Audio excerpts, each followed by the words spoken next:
Hello everyone, I'm here with author Joshua Khan, author of Shadow Magic. Welcome, Joshua. Oh, thank you very much for having me, Joel. So how do you feel now that the book is out at last? God, utterly excited. To be honest, there's a mixture of excitement and anxiety. It's been out for just over a week and feedback's been really good, but as everyone thinks, you could always have better sales. However, it's really early days. Had really nice reviews, had interaction on Twitter, people coming back. I've had quite a few good responses, and the best thing people asking about is there going to be a sequel, and there is. So I've just finished working on that. That's with the editor. Yeah, having a book out is always a big deal. The only thing is it's come out in America right now, so I can't sort of see it up on the shelves, but it comes out here in October, so that's when we'll have a little party. Okay, so it's a fantasy novel, so it's an epic fantasy. Give us the Hollywood elevator pitch for the first book. Right, it's about a princess that loved the dark, because in all, the typical trope for fantasy is you've got the shining knight and then you've got the evil necromancers. However, I've always been attracted by the point of view of the other. Yes. And actually thought, right, well, what about the point of view of the necromancers who are spending their day to day? They've got zombie servants, but what's wrong with having zombie servants? It's keeping people busy even after death. And also this idea that they've got these armies of undead. Surely having an army of undead is better than having an army of living, right? Yes. Because a living person is somebody's dad or brother, gets injured, gets killed, can't work in the farm, they've lost a family member, but the zombie is already a family member that's gone. So one of the things, and this is something I picked up from Terry Pratchett, is like the little tongue-in-cheek aspect that still hints at something believable. And so with this country of necromancers, this kingdom of Gehenna, you are still eligible to be conscripted into the army from up to the point of death plus 10. Okay. Because after that, the body's so rotten and falling apart, you're just no use to anyone. Yes. So how did you create the world? Did you write a Bible before you started the manuscript? The Bible came as a development. Right. The thing about writing about a fantasy world is you need to make sure there are rules, otherwise the reader thinks, well, anything goes. They can get themselves, the whole thing about things like the sonic screwdriver, or Bond having his little gadget, just right thing at the right time, think, well, so what I want to do is have fixed rules for the magic system. So I wanted to work on the elements, so earth, water, air and fire. But I also wanted to introduce light and darkness. In Chinese mythology, you've got metal, you've also got the void as well. So I wanted to play on that too. Okay. So you've got silver, gold as being the light element, and then you've got darkness as being the void element. So each magical house controls one element. So if you're born to the house of water, you'll be able to control seas, breathe underwater, turn yourself into fish and all that, but you'll never fly. That is the realm of the House of Air. And so everybody has... It's quite regimented in terms of their powers and their abilities. That way, as a writer, I have those constraints, which actually forces you to be more imaginative. Yes. While I'm thinking, they'll just last and get themselves out of it. Yes. So who were the biggest... obviously, inevitably, it'll be compared to, Martin, even though it's a slightly younger audience. But who were? Would you say that someone like Peake, was he an influence? Peake's on the book. The setting that I have is this absolutely gargantuan, sprawling ancient citadel that's clearly been inspired by Gormenghast. Yeah, I call it Castle Gloom. Yes. But also the heroine Lily comes from a really ancient family, so there's all of these traditions, all of these regimented roles. Again, very much something Peake had in the Gormenghast series. But so she's like an indentured servant, effectively. Yeah, she has to the family. Exactly, going back generations. Even though she's the ruler, she's got very, very, very strict rules to live by. Yes. As it's feudal society, so everybody had their position, and it was utterly inflexible. But what I want to do is bring a modern view to it. And so one of the issues is that women aren't allowed to practice magic, so that's her limitation. And of course, the access to power in her world is magic.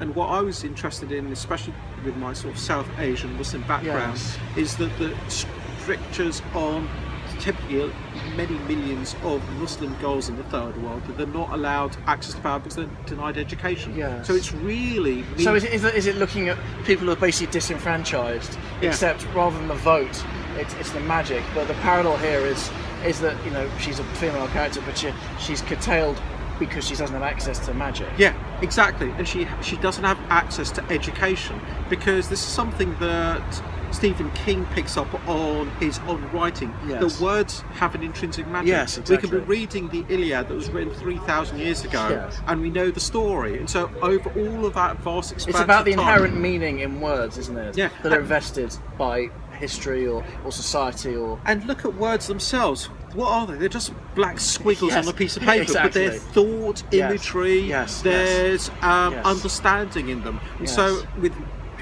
it being magic, you're able to turn the wordage into a literal means of transforming the world. Yes. And so this is something that I felt had gotten lost in the idea that magic is just a bit of a get-out clause. What's the meaning of it? And what's interesting is the other main character, Thorn, is illiterate. So he Okay. doesn't have access to this. And also, what does that mean in the bigger scheme of things?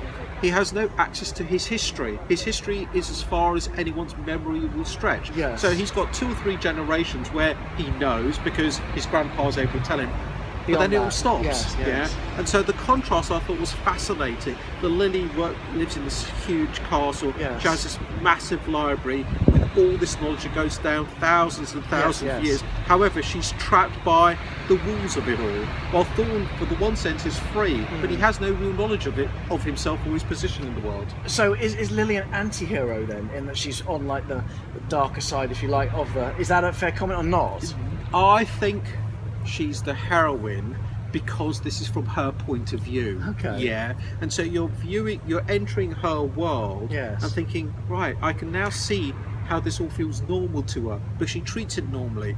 And you know, there's little in-jokes about how they had a zombie servant that went through 4 generations. Yes. So you see the portraits of him and her father Looking more and more degraded as exactly the as zombie time. gets older, yeah. But you know, he'd been in the family for several hundred years, so Yes. everyone was terribly fond of him. Yes, Yeah. yeah. So those are those nice little Pratchett-esque Yes, yes, twists yes. that I thought. And Yes. bear in mind, I'm writing for a younger audience, so you want to temper the creepiness of the Yes. horror with a sort of Adam's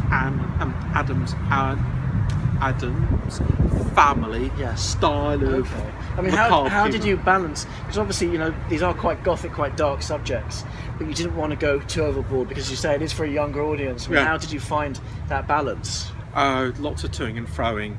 In a way, right, the first draft is telling the story, including what are the character dynamics, what are the tensions. But then as you do progressive drafts, you think, right, is this going too far and is this putting the audience off? Yeah, you've got to be more sensitive, because adult readers, if they come to a difficult chapter or sequence, may still most likely persevere through it, but with kids you don't have that. No. If they don't get it, they're going to put it down. And so there's a level of accessibility that's really crucial, but also humour works is really important, especially in mid-grade. I mean, you know, if you look at the Harry Potters, there's a lot of tongue-in-cheek stuff in there.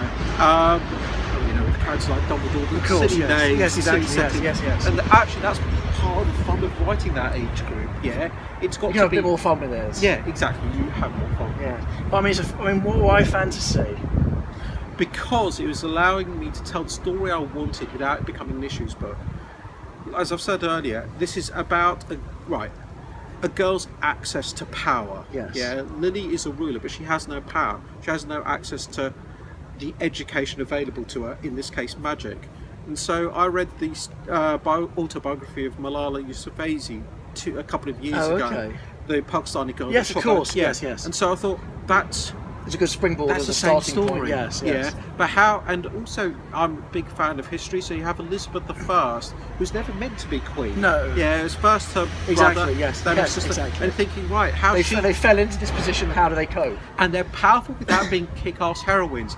Never picked up a sword. No. Never wore armour. Never No, went into no, battle. no. And so we've had like Katniss, and we've Yeah, had of course. these female heroes Who that do actually are, fight. They do actually fight. But fight they- on the ground, yes. the power's much wider than that. Yeah. Yes. So I wanted to write about a powerful heroine without the sword fighting, and there are the. So it's about the political power as well as, because obviously magic and politics on the world that you've created, they go hand in hand, and Yeah. people who have the magic, other people have the political influence, basically. Yeah, and this is So- how Lily is going to acquire that influence. And so, fantasy gave me a brilliant.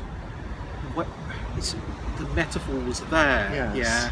yeah, and the idea that writing in itself is intrinsically magical. Because You're it's- creating things out of nothing, yeah, basically. and what is writing? Yeah, Yes, and yes, so I yes. thought it was a really great way for me to dabble in these issues without it becoming a heavy, burdensome issues book. Because if I said this is going to be the story of a Pugsana girl who wants to go to school, and you think, right, that's going to sit in that little shelf. Yes, no, exactly. of- Yes, exactly. and exactly, you yes. end up not, you think, right, that's purely the Pugsana girls experience. How Yes. relevant is that to me as a Western reader? Yes, yes. But actually, bizarrely, by putting in fancy trappings that we're all familiar in, Yes, tell exactly, exactly yes. the same story Yes, yes. in another So style. it's easier to tell, to look to the real world and to make parallels in a fantastical setting because you've got a broader canvas, Yeah. basically.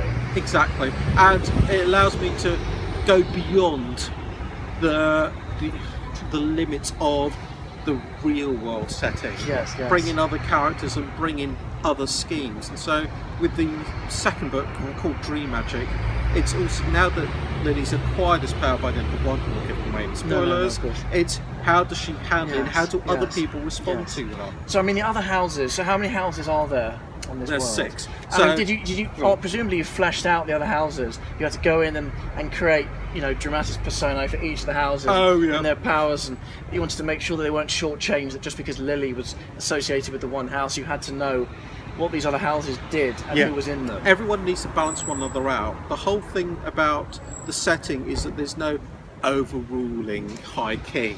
Yes. So there's this great tension, and also it's an even number. An odd number always allows one figurehead. control, exactly, The yeah. fact there's 6 of them means that they're all playing off against one another. So it's obviously reading Game of Thrones was one of the key influences and thinking this is the sort of story I want to set. But also I was a huge fan of the Dune books by Frank Frank Herbert, Herbert back in the day, and that's warring Yes. houses as well. I was thinking about Moorcock as well. Obviously, with Elric, yeah. you've got the elements. You've got Like- fire and water, and then Yeah. you've got the gods of chaos and order. And obviously, there's that tension between. Elric is stuck in the middle, and sometimes Yeah. he calls on. I think it's Ariok. who's the Yeah. god of chaos, and he Yeah. uses. So I mean, was that an influence as well on Shadow Oh, Magic? absolutely. I read Moorcock way back in the day, and so I think everything that, and if we're talking about fancy anti-heroes, Elric is like the one of ultimate, biggest, yes, yeah, of course. And so we sympathise and identify with Elric, even though he's summoning demons, even though he's got He's a drug addict basically as well. He's got a And so- very bizarre life. Yeah. But we love him, and so Lily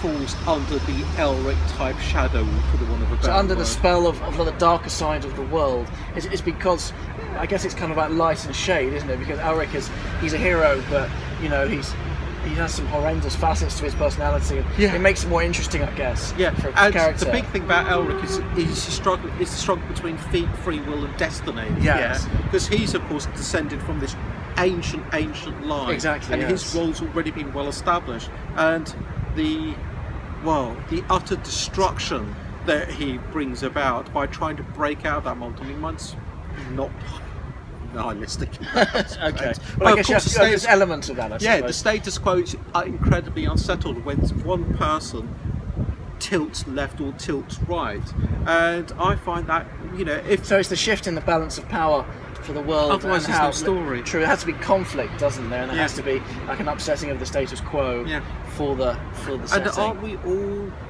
struggling with this Yes. to a great extent? Yes. Society or parents' expectations, Or even or on a our microcosmic level, or peers, just on a yeah, smaller level. against what we really want to be doing or dream of Yes, doing. yes, Yeah, exactly. and it's all we have these fantasies of what we want to do. Yes. But what's interesting is when you actually engage in them, how unsettling it is for your peer group and others. Yes. Some will be supportive and some won't be. I mean, I spent 20 years as an engineer, and moving from that to becoming a children's author was a great upset.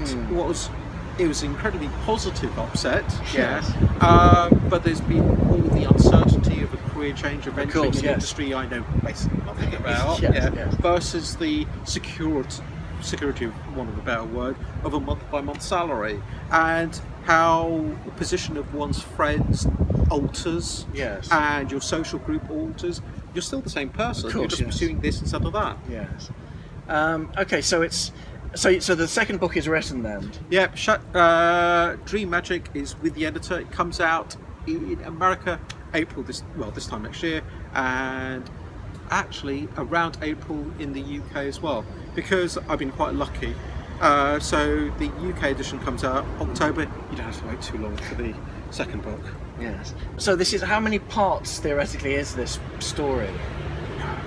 Hopefully, I mean, have you designed it to be open-ended potentially, if that was to be the case? each book you should be able to pick up in any order. Yes. Standalone. Yeah. Okay. I'm not a fan of ending things on massive cliffhangers. Yes. And then everyone sitting there irritatedly because they've read the wrong book in the wrong order or something like that. So what's nice is, for example, one of the models I've used is things like the Agatha Christie books. Yeah.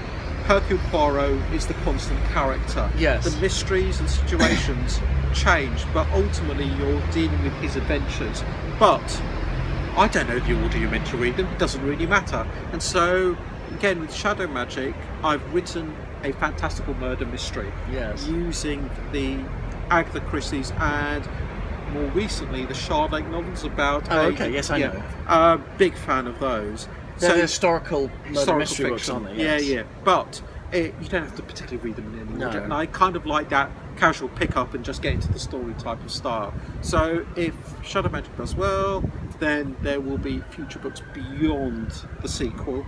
But there is a big story, but each of them should be standalone adventures to greater or lesser extent. And to wrap things up a little bit, there is scope for this to, this to transfer to something like TV or film theoretically. Well, I'm published by Disney Hyperion in the US, and so part of me likes to feel that I've actually written a Disney princess story. Yes. And we've had a bit of tentative interest, but you know how these things are.